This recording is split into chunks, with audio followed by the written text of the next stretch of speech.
अभी ऐसा नहीं है, अब बीए में भी बहुत स्कोप है, बीएससी में भी है और बीकॉम में भी है। अब all the streams are equally important. बिल्कुल साइंस वाले उस फेज में नहीं जाना है कि सिर्फ साइंस ही करना है। अगर रुचि है साइंस में तो बिल्कुल जाओ, रुचि नहीं है तो उसमें बिल्कुल मत जाओ, क्योंकि आगे अपने आप को दो राहे पे फिर आप पाएंगे जब आपको समझ में आएगा मेरी रुचि इसमें नहीं। लेकिन अगर आप श्योर है कि आपका हुनर किसमें है तो आप सुनिए सबकी और करिए अपने मन। ये समय ऐसा है कि इसमें आप अपनी पर्सनैलिटी डेवलप। इतिहास कभी स्कूलों के टॉपर नहीं लिखते हैं, सिरफिरे लोग इतिहास लिखते हैं और टॉपर उनके बारे में पढ़ते हैं। तो अपनी पर्सनैलिटी को जितना डेवलप कर सकते हैं। सफलता अगर प्राप्त करनी है तो असफलता के रास्ते से ही होते हुए गुजरना होगा।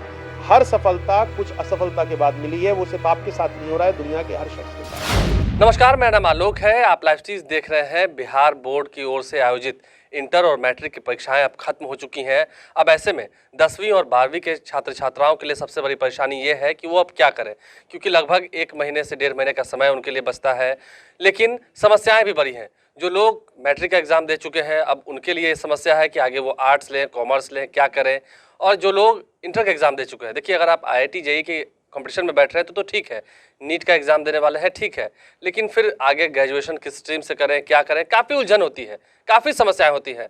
गार्जियंस के साथ भी, पेरेंट्स के साथ भी खूब बातचीत होती है, खूब बहस भी होती है। अब ऐसे में कुछ लोग UPSC करना चाहते हैं, IAS बनना चाहते हैं, IPS बनना चाहते हैं, वो करें क्या? स्टूडेंट्स की समस्याएं कैसे हल होंगी जो 10th और 12th में फिलहाल पढ़ रहे हैं। इस वक्त बिहार के एक वरिष्ठ IAS कंवल तनुज साहब हमारे साथ हैं, IPRD डायरेक्टर हैं।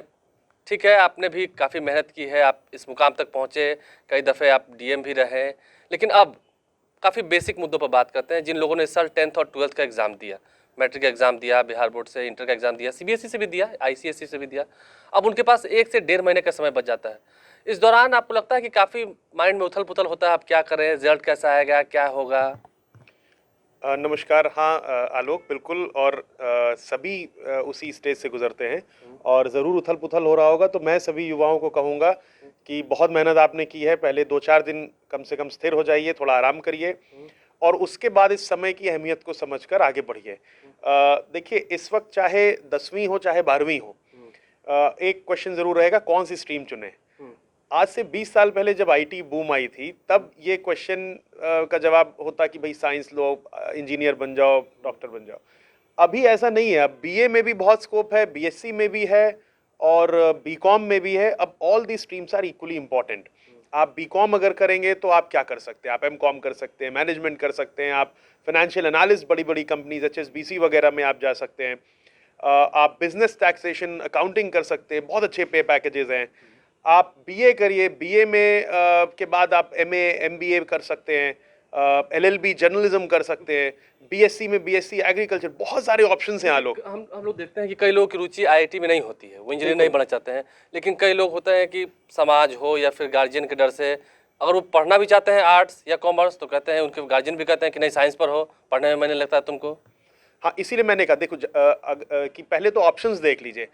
बिल्कुल साइंस वाले उस फेज में नहीं जाना है कि सिर्फ साइंस ही करना है। अगर रुचि है साइंस में तो बिल्कुल जाओ, रुचि नहीं है तो उसमें बिल्कुल मत जाओ, क्योंकि आगे अपने आप को दो राहे पे फिर आप पाएंगे जब आपको समझ में आएगा मेरी रुचि इसमें नहीं है। पेरेंट्स की जहां तक बात है तो आलोक जी, मैं यही कहना चाहूंगा कि पेरेंट्स की सुनिए जरूर। पहले तो ये देख लीजिए कि आप श्योर हैं अंदर से या नहीं कि आप करना क्या चाहते हैं। अगर आप श्योर नहीं है तो आप पेरेंट्स की और एक्सपीरियंस लोगों की राय जरूर लीजिए। लेकिन अगर आप श्योर है कि आपका हुनर किसमें है तो आप सुनिए सबकी और करिए अपने मन की। तो उसमें तो फिर विद्रोह करना पड़ेगा, विरोध करना पड़ेगा। नहीं, पेरेंट्स बहुत मैच्योर हो गए हैं, उनको भी मालूम है कि मेरे बेटे की कला किसमें है। अगर आपने आपको कन्विंस करना पड़ेगा, पेरेंट्स को आपको कॉन्फिडेंस में रखना पड़ेगा। और अगर सही में माने, देखिए ऐसा नहीं कि आपको लगता हो कि मैं ये कर सकता हूँ, सही में महसूस आप करते हो तब आप अपनी डिसीजन लीजिए। और जैसा मैंने कहा, हर फील्ड में स्कोप है। इंजीनियर वगैरह अब जमाना गया कि सिर्फ इंजीनियरिंग करनी है। देखिए, ये तो आपने 12th को लेकर कह दिया, लेकिन अब जरा मैट्रिक वालों की बात करते हैं, जिन्होंने मैट्रिकुलेशन का एग्ज़ाम दिया है। इंटरमीडिएट वालों की तो बात आपने कर ली, उनके लिए काफ़ी ये क्रूशियल मोमेंट होता है। इंटरमीडिएट करें तो आर्ट्स से करें, कॉमर्स से करें, साइंस से करें। अब साइंस भी करें तो बायोलॉजी लें, मैथ्स लें, काफ़ी दिक्कत होती है, काफ़ी उलझने होती है। नहीं, सबसे पहले उनके प्रश्न पास अनुभव भी नहीं होता है। हाँ, मैंने इसीलिए कहा BA BSc आप नाम लीजिए स्ट्रीम का, और उसमें करियर ऑप्शंस आज के ज़माने में बहुत सारे हैं।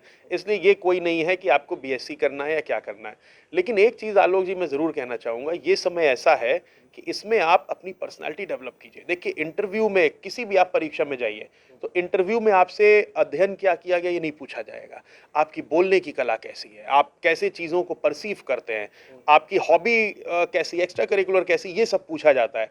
तो जैसे ही आप पढ़ने लगेंगे तो इन सब चीज़ों पे ध्यान नहीं जाएगा। आपका विजन कैसा है, पॉइंट कैसा है? विजन कैसा, एक चीज़ और, जैसे आप इंटरव्यू में जाएंगे तो अगर कुछ लोग फेक सर्टिफिकेट बनाते हैं कि मैंने फलाने एनजीओ में काम किया, मैं सोशली ओरिएंटेड रहा, लेकिन ये समय है, अगर सही में रुचि है तो किसी एनजीओ में आप वॉलंटियर कर लीजिए, आप कोई हॉबी डेवलप कर लीजिए, कुकिंग सीख लीजिए, आप कोई गेम खेलना सीखिए। अगर स्पोकन इंग्लिश में प्रॉब्लम, गेम के लिए भी कह रहे हैं कि हाँ गेम सीख लीजिए, कुकिंग सीख लीजिए।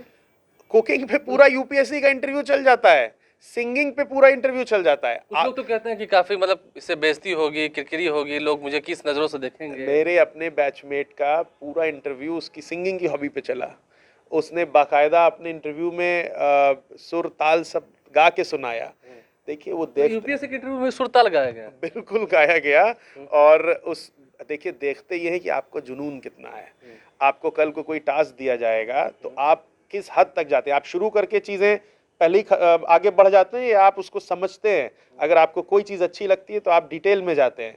ये देखा आप कितना एंजॉय करते हैं चीज़ों को। ये कह रहे हैं कि कोई भी चीज़ छोटी है बड़ी नहीं है। कोई भी चीज़ छोटी या बड़ी नहीं है, हर फील्ड में महारत लोगों ने हासिल की है, कोई चीज़ छोटी नहीं है। अच्छा ठीक है, एक और समस्या होती है जब अभी एग्ज़ाम दे दिया है, अब रिजल्ट आने में एक से 1.5 महीने का समय है। जिन्होंने सीबीएसई का एग्ज़ाम दिया उनके रिजल्ट तो मई में आएंगे, तो 1.5-2 महीने का समय मिल गया। इस वक्त क्या करें? 1.5-2 महीने में लगता है कि जैसे अभी आपने कहा भी कि पर्सनैलिटी डेवलपमेंट की बात कही आपने, कुछ सीखने की बात कही आपने। कुछ लोगों पर सिर्फ प्रेशर ही रहता है, अब वो दिमाग लगा रहे हैं, कुछ उनके गार्जियन कुछ कह रहे हैं, वो कुछ कह रहे हैं, करना कुछ चाह रहे हैं।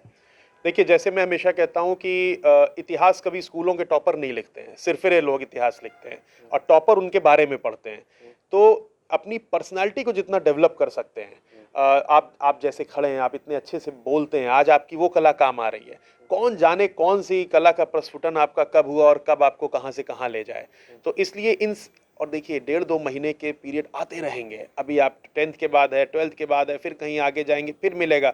यही पीरियड होता है कि इसमें आप कलाएं विकसित करें और अपने आप को बढ़िया से आप इवॉल्व करें। एक और नेगेटिव बात हम लोग देखते हैं, चलते चलते इस पर भी हम चर्चा करते हैं। कुछ लोग डिप्रेशन में आते हैं, परीक्षा अच्छी नहीं गई, कुछ गलत स्टेप ले लेते हैं, छत पर से कूद जाना, कुछ भी कर लेना, ऐसी गलत चीज़ें कर लेते हैं। लगता है कि अच्छी बातें हैं, असफलता हाथ लगी है मतलब कि जीवन बर्बाद ही हो गया। देखिए, ये अब तक का सबसे अच्छा प्रश्न जो किसी ने मुझसे पूछा है और मैं इसको जरूर कहना चाहूँगा। पहली चीज़ सभी युवाओं को कि सफलता अगर प्राप्त करनी है तो असफलता के रास्ते से ही होते हुए गुजरना होगा।